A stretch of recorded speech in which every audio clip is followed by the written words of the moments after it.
दोस्तों, इस चैप्टर में हम शंभाला की धार्मिक उत्पत्ति के बारे में बात करेंगे। जानेंगे कि किस धर्म और किस प्राचीन ग्रंथ में शंभाला का उल्लेख मिलता है और इस रहस्यमय नगरी की धार्मिक और आध्यात्मिक मान्यता क्या है। संगीत है। महाकाव्यों में वर्णित शंभाला एक अद्भुत साम्राज्य है जिसमें काल चक्र मंडल, पिरामिड और आयुर्वेद से जुड़े कई रहस्य छिपे हुए हैं। कहा जाता है कि शंभाला के पहले राजा सुचंद्र ने एक 9 मंजिला क्रिस्टल पर्वत का निर्माण करवाया था, जो अपनी अद्वितीय संरचना और शक्ति के लिए प्रसिद्ध है। यहाँ के निवासी शारीरिक और मानसिक रूप से पूरी तरह परिपूर्ण माने जाते हैं और यह नगरी एक ऐसे स्थान का प्रतीक है जहाँ ज्ञान, विज्ञान और आध्यात्मिकता का संगम होता है। पहले जानते हैं कि शंभाला के बारे में बौद्ध धर्म क्या कहता है। तिब्बती बौद्ध धर्म में शंभाला का एक विशेष धार्मिक और आध्यात्मिक महत्व है। इसे एक दिव्य नगरी माना जाता है जो आध्यात्मिक शांति, करुणा और ज्ञान का प्रतीक है। बौद्ध धर्म के सबसे महत्वपूर्ण ग्रंथों में से एक काल चक्र तंत्र में इसका विस्तृत उल्लेख मिलता है। काल चक्र तंत्र तिब्बती बौद्ध धर्म का एक अत्यंत महत्वपूर्ण ग्रंथ है जो समय, ब्रह्मांड और मानव चेतना के विभिन्न आयामों पर केंद्रित है। इस ग्रंथ में शंभाला को एक पवित्र नगरी के रूप में वर्णित किया गया है जहां एक महान सभ्यता निवास करती है। इसमें यह भविष्यवाणी की गई है कि जब दुनिया में अज्ञानता, हिंसा और अधर्म की बोलबाला होगी, तब शंभाला का अंतिम राजा प्रकट होगा। इस राजा को रुद्र चक्रण के नाम से जाना जाएगा। जब संसार अंधकार में डूब जाएगा और धर्म का पतन हो जाएगा, तब यह राजा प्रकट होकर अधर्म का नाश करेगा और धर्म की पुनः स्थापना करेगा। इसके साथ ही तिब्बती बौद्ध धर्म में एक विशेष अनुष्ठान कालचक्र दीक्षा भी शंभाला से जुड़ा हुआ है।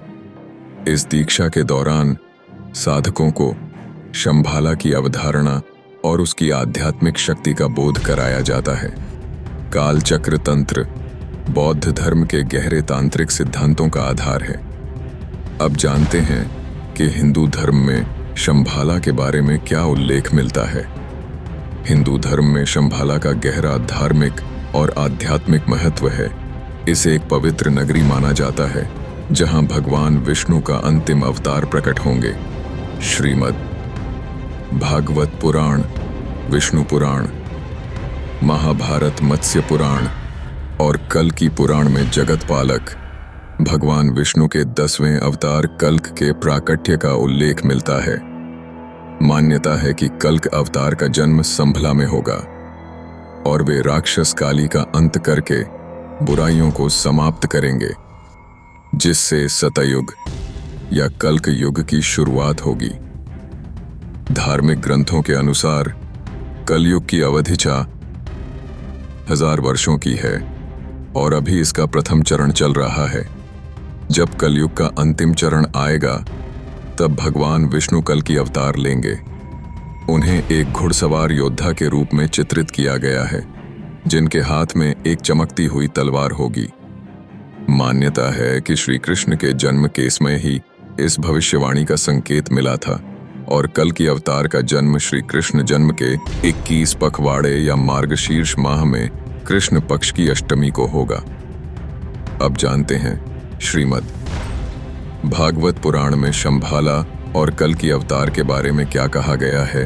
श्रीमद् भागवत पुराण के प्रथम खंड के 3 अध्याय का 25वां श्लोक कहता है, अत्सो युग संध्याय दशु प्रयश राजसुधा विष्णु यशो नामना कलकर जगतपति।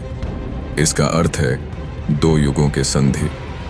पर जब पृथ्वी के शासक पतित होकर लुटेरे बन चुके होंगे, तब सृष्टि के स्वामी भगवान विष्णु कल्कि अवतार लेंगे और विष्णु यश के पुत्र बनेंगे। और श्रीमद् भागवत पुराण के 12वें खंड के 2 अध्याय का 18वां श्लोक इस बात का प्रमाण देता है कि भगवान कल्कि का जन्म शंभाला में होगा।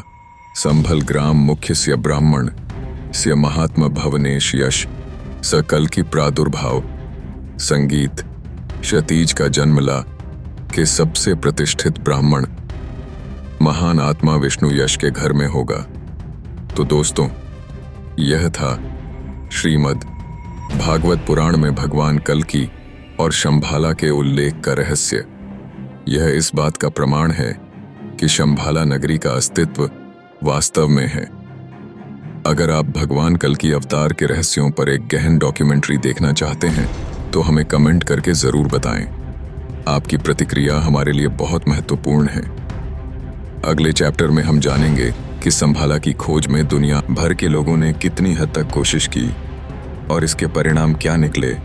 क्या यह रहस्यमय नगरी वास्तव में मिल पाई या फिर यह केवल कल्पना का एक हिस्सा बनकर रह गई। जानिए इस अद्भुत यात्रा की रोमांचक कहानी अगले चैप्टर